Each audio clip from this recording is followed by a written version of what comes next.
नमस्ते दोस्तों, हमारे चैनल में आपका स्वागत है। आज हम आपको एक ऐसे सफर पर ले जा रहे हैं जो एडवेंचर और रहस्य से भरा हुआ है। जी हाँ, आज हम बात करेंगे भारत के 10 ऐसे गांवों के बारे में जिनके बारे में जानकर आपके रोंगटे खड़े हो जाएंगे। तैयार हो जाइए, क्योंकि आज हम खोलेंगे भारत के 10 सबसे रहस्यमयी गांवों के राज। ये गांव अपनी अजीबोगरीब परंपराओं, रहस्यमयी कहानियों और अद्भुत मान्यताओं के लिए जाने जाते हैं। तो देर किस बात की, अपनी सीट बेल्ट्स बांध लीजिए, क्योंकि ये सफर आपको भारत के अनछुए और अनदेखे पहलुओं से रूबरू करवाने वाला है। हमारा पहला पड़ाव है महाराष्ट्र का शनि शिंगणापुर, जहां के लोगों को चोरी का डर नहीं होता। ये गांव अपने अनोखे रीति रिवाजों और परंपराओं के लिए प्रसिद्ध है। आश्चर्य होगा न जानकर कि यहाँ के घरों में दरवाजे ही नहीं होते। यहाँ के लोग बिना दरवाजों के ही अपने घरों में रहते हैं और उन्हें किसी भी प्रकार की चोरी का डर नहीं सताता। जी हाँ, आपने सही सुना, यहाँ तक कि दुकानों में भी नहीं। दुकानदार भी बिना दरवाजों के ही अपने व्यापार को चलाते हैं और उन्हें भी चोरी का कोई भय नहीं होता। कहते हैं कि यहाँ खुद भगवान शनिदेव गांव की रक्षा करते हैं। शनिदेव की कृपा से यहाँ के लोग सुरक्षित महसूस करते हैं और उन्हें विश्वास है कि शनिदेव उनकी हर मुश्किल से रक्षा करेंगे। गांव वालों का विश्वास है कि जो भी यहाँ चोरी करेगा उसे शनिदेव का गुस्सा झेलना पड़ेगा।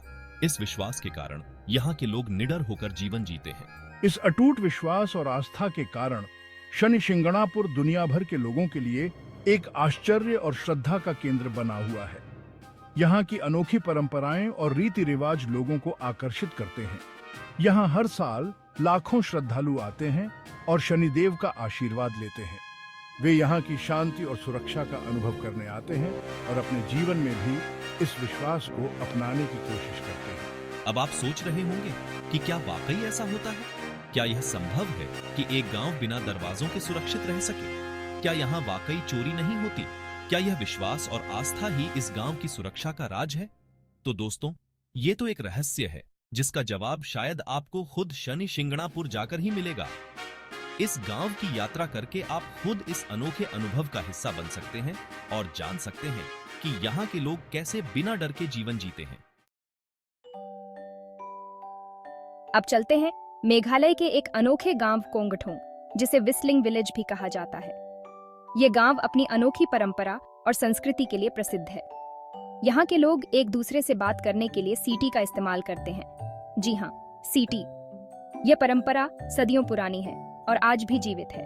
हर किसी की अपनी एक खास धुन होती है जिसे सुनकर दूसरे लोग उन्हें पहचान लेते हैं।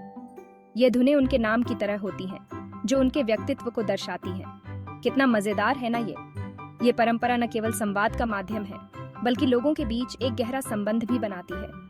यहाँ बच्चों को छोटी उम्र से ही अलग अलग तरह की सीटियां बजाना सिखाया जाता है। ये उनके जीवन का एक महत्वपूर्ण हिस्सा है। इस अनोखी परंपरा के पीछे एक कहानी मशहूर है। ये कहानी पीढ़ी दर पीढ़ी सुनाई जाती है और गांव के इतिहास का हिस्सा है। कहा जाता है कि बहुत पहले, जब गांव घने जंगलों से घिरा हुआ था, तब लोग एक दूसरे को खतरों से आगाह करने के लिए सीटी का इस्तेमाल करते थे। ये सीटी उन्हें सुरक्षित रखने का एक तरीका था। आज भले ही जमाना बदल गया हो, लेकिन कोंगठोंग के लोग अपनी इस अनोखी परंपरा को आज तक निभा रहे हैं। ये उनकी पहचान और गर्व का प्रतीक है।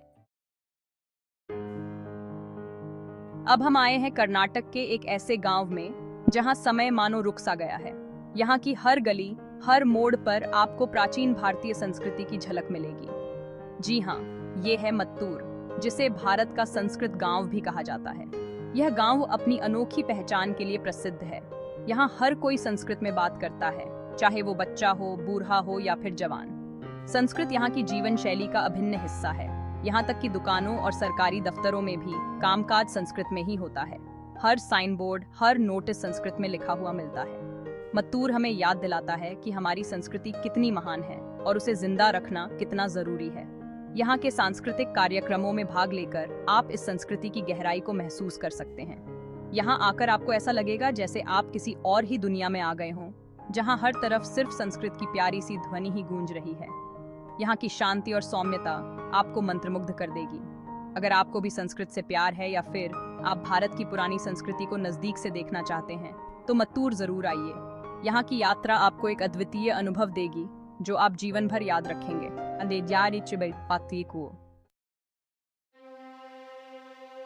जी हाँ, ये है कासरकोड, जहाँ हर घर में एक सांप की मूर्ति जरूर मिलती है। दोस्तों, अब हम आपको लेकर चलते हैं केरल के एक ऐसे गांव जिसे स्नेक विलेज भी कहा जाता है। कहा जाता है कि यहाँ बहुत ही जहरीले सांप रहते हैं, लेकिन वो किसी को नुकसान नहीं पहुंचाते। यहाँ के लोग सांपों को देवता मानते हैं और उनकी पूजा करते हैं। इसके पीछे एक कहानी मशहूर है कि एक बार एक साधु ने यहाँ आकर तपस्या की थी और सांपों को अपने वश में कर लिया था। कासरकोड हमें सिखाता है कि प्रकृति के साथ मिलकर कैसे रहा जा सकता है। अब हम आ चुके हैं मेघालय के एक ऐसे गांव में जो अपनी सफाई के लिए दुनिया भर में मशहूर है। जी हां, ये है मावलीननोंग, जिसे एशिया का सबसे साफ गांव का खिताब मिला है। यहाँ के लोग सफाई को अपना फर्ज मानते हैं और अपने घरों, गलियों और नदियों को साफ रखने के लिए हमेशा तैयार रहते हैं। यहाँ प्लास्टिक का इस्तेमाल बिल्कुल बंद है और कूड़ा करकट के लिए अलग से व्यवस्था है। मावलीननोंग हमें सिखाता है कि अगर हम सभी मिलकर कोशिश करें तो अपने आसपास के माहौल को साफ और सुंदर बना सकते हैं। दोस्तों, अब हम आपको लेकर चलते हैं हिमाचल प्रदेश के एक ऐसे गांव में जहां लोग आज भी अपनी पुरानी संस्कृति और परंपराओं को जिंदा रखे हुए हैं। जी हाँ, ये है किन्नौर, जिसे देवताओं की घाटी भी कहा जाता है। यहाँ के लोग किन्नौर जनजाति से हैं और अपनी रीति रिवाजों, कपड़ों और त्योहारों को लेकर बहुत ही खास हैं। यहाँ आपको बहुत सारे मंदिर और बौद्ध मठ देखने को मिलेंगे जो यहाँ की धार्मिक विरासत को दिखाते हैं। किन्नौर हमें सिखाता है कि अपनी संस्कृति और परंपराओं का आदर करना कितना जरूरी है। दोस्तों, अब हम आपको लेकर चलते हैं हिमाचल प्रदेश के एक ऐसे गांव में जो खुद को सिकंदर महान के वंशज मानता है।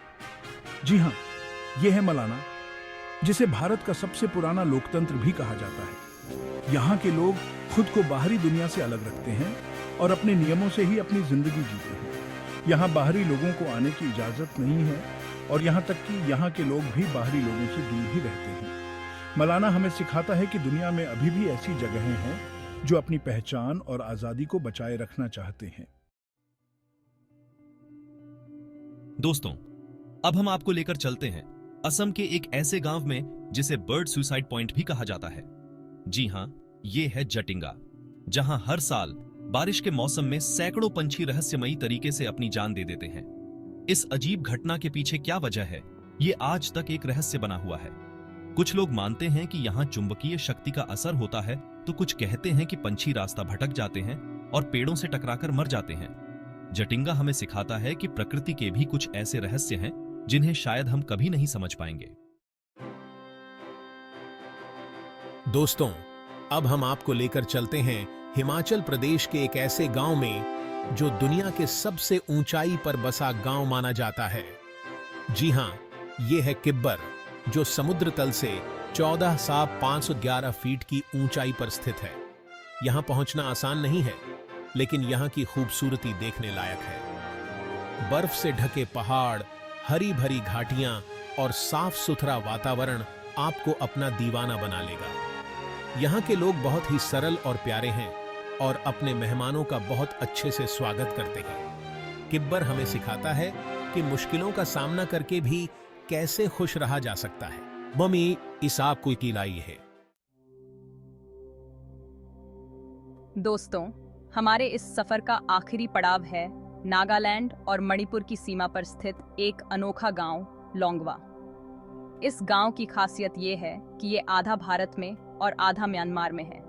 यहाँ के लोगों के पास दोनों देशों की नागरिकता है और वो बिना किसी रोक टोक के दोनों तरफ आ जा सकते हैं। यहाँ तक कि गांव के मुखिया का घर भी दोनों देशों की सीमा पर बना हुआ है और उनके घर के बीच से ही अंतर्राष्ट्रीय सीमा गुजरती है। लोंगवा हमें सिखाता है कि सीमाएं सिर्फ नक्शों पर होती हैं, इंसानियत के लिए कोई सीमा नहीं होती। तो दोस्तों, ये थे भारत के 10 रहस्यमयी गांव जिनके बारे में जानकर आप भी हैरान रह गए होंगे। कैसा लगा आपको हमारा ये सफर? कमेंट करके जरूर बताइएगा। अगर आपको ये वीडियो पसंद आया हो तो इसे लाइक और शेयर करना न भूलें और ऐसे ही मजेदार और जानकारी से भरे वीडियोस देखने के लिए हमारे चैनल को सब्सक्राइब करें। अगले वीडियो में फिर मिलेंगे, तब तक के लिए अलविदा।